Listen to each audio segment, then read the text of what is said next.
Այսինքն ոչ թե խնդիրը, ասում են աշխատանքի խնդիր չկա, բայց վարձատրության խնդիր կա, աշխատավարձի խնդիր կա։ Եթե եկամուտը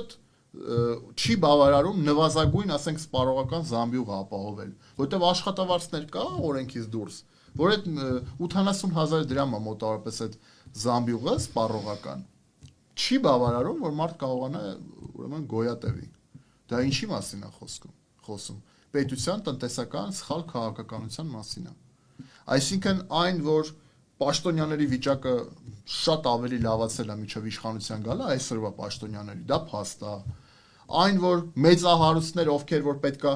պետությանը վերադարձնեին թալանած, բայց այսօր ավելի են հարստանում գնալով եւ ոչ միայն չեն վերադարձրել, այլ նաեւ կրկնապատկել են իրենց հարստությունը, ինչ այդ գաղտնիք է։ Այդ մենակ ես գիտեմ։ Ասում են, որ վերադարձնում են, չգիտեմ, ըստ ձեզ ինչպես է դա։ Դե եթե վերադարձնում են, մարդկանց վիճակը բարելավեք։